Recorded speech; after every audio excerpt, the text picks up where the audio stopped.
الحمد لله رب العالمين.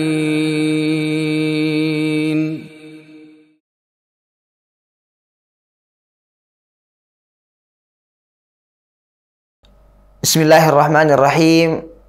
Assalamualaikum warahmatullahi wabarakatuh.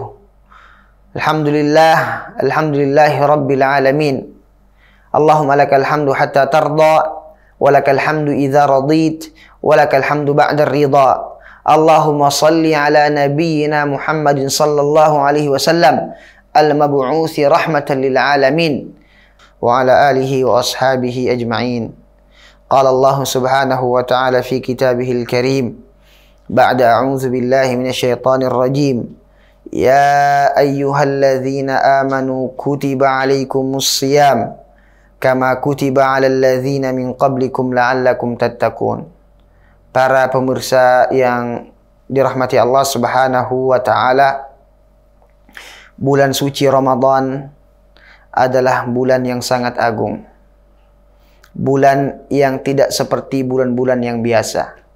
Dia adalah bulan yang diistimewakan langsung oleh Allah Subhanahu wa taala dan Rasulnya. Dan bulan suci Ramadan adalah bulan yang paling ditunggu-tunggu oleh orang yang beriman.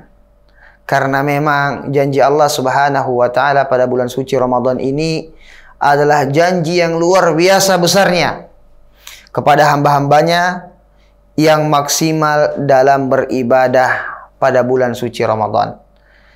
Ikhwah sekalian, pertanyaannya, Ramadan yang seperti apa yang diterima oleh Allah Subhanahu wa taala?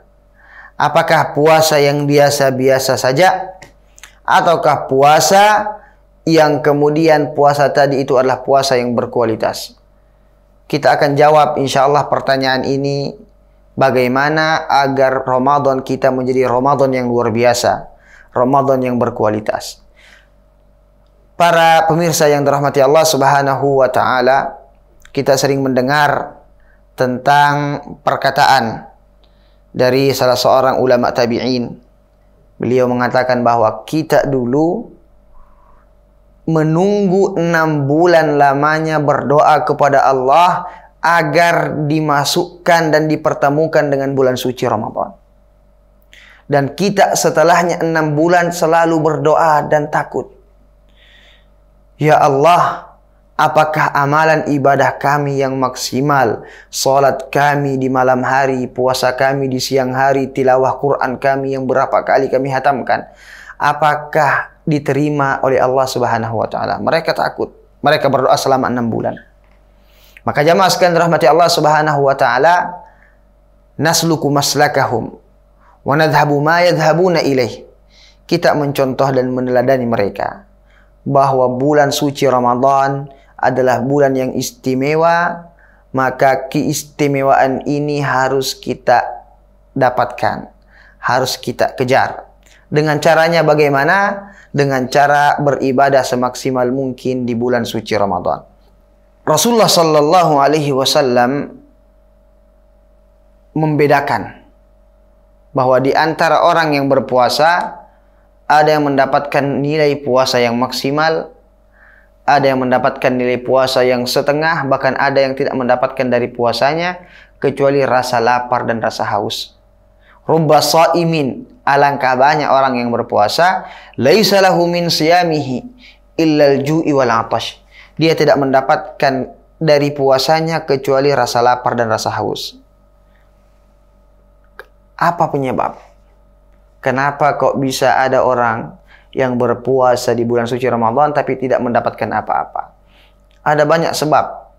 Tetapi kalau kita runut di antara sebab-sebab puasa kita tidak maksimal dan puasa kita tidak memiliki kualitas yang mengantarkan kita menjadi hamba-hamba yang la'allakum tattaqun, di antaranya adalah memperbaiki niat. Niat di awal, niat di tengah, dan niat sampai akhir. Niat adalah intinya ibadah. Niat adalah pondasi diterimanya atau ditolaknya ibadah seorang muslim. Maka kita perbaiki niat kita. Dan niat itu adalah pandangan Allah Subhanahu wa taala kepada hambanya. Allah tidak melihat dari penampilan kita, Allah tidak melihat dari harta, jabatan, popularitas kita, tapi Allah Subhanahu wa taala melihat kepada hati dan niat-niat kita, amalan kita. Kalau niatnya benar, maka balasannya pun juga akan diterima. Kalau niatnya salah, Allah Subhanahu wa taala mengatakan dalam hadis qudsi, "Ana aghna syuraka'u 'ani syirk." Saya adalah yang paling tidak menerima dipersekutukan.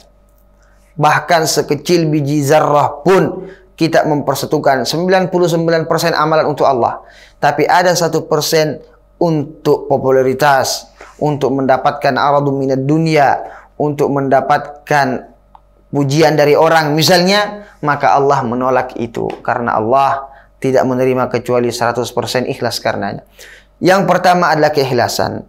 Ibnu Athaillah As-Sakandari menuliskan dalam Kitabul Hikam beliau tentang apa itu ikhlas. Beliau mengatakan, wa innal amala arja lil qabul. Sungguhnya amalan itu lebih mungkin untuk diterima. Kapan? Ketika amalan itu dilupakan dan amalan itu disepelekan oleh orang yang melakukannya. Artinya apa? Terkadang kita melakukan sebuah amalan, tetapi kemudian kita masih terngiang-ngiang dengan apa yang kita kerjakan. Meskipun dalam hati kita ingat bahwa amalan itu telah kita lakukan. Ikhwah sekalian yang dirahmati Allah Subhanahu wa taala, ketika kita mengingat-ingat amalan, maka amalan itu tidak bisa diangkat, melekat di dada kita dan tidak terangkat kepada Allah Subhanahu wa taala. Maka yang pertama yang harus kita persiapkan untuk mendapatkan Ramadan yang berkualitas adalah perbaiki niat. Yang kedua adalah kita bertaubat. Imsah dzunubak, hapuskanlah segala dosa. Hapuskanlah segala kesalahan. Bertaubatlah dengan taubat yang nasuh, taubat yang ikhlas, taubat yang sungguh-sungguh, dengan azam, dengan tekad untuk tidak mengulangi lagi kembali dosa itu. Ini yang kedua. Dan yang ketiga, agar kita mendapatkan Ramadan yang berkualitas adalah dengan banyak memaafkan sebelum masuk bulan suci Ramadan. Bulan Ramadan, Allah Subhanahu wa taala membebaskan hambanya dari siksa api neraka di setiap malamnya. Tetapi ini kemudian Allah berikan kepada orang-orang yang memang hatinya telah salim, hatinya bersih, hatinya sudah suci, hatinya jauh daripada kotoran-kotoran dan penyakit-penyakit hati, permusuhan, perselisihan, rasa benci, rasa marah, rasa dongkol, rasa iri kepada saudara-saudaranya muslim yang lain. Illa man atallaha biqalbin salim. Suatu ketika Rasulullah sallallahu alaihi wasallam meriwayatkan tentang bahwa pada hari Jumat ada malaikat yang diutus untuk melihat daripada amalan-amalan hamba.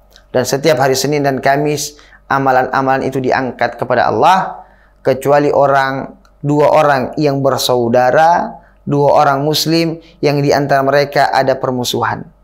Maka kata Allah kepada malaikat, biarkan, jangan dulu diangkat amalan pahala orang itu. Artinya apa? Masih tergantung, tidak sampai kepada Allah, sampai dia kemudian hatta yafi'a, sampai mereka kemudian saling memaafkan.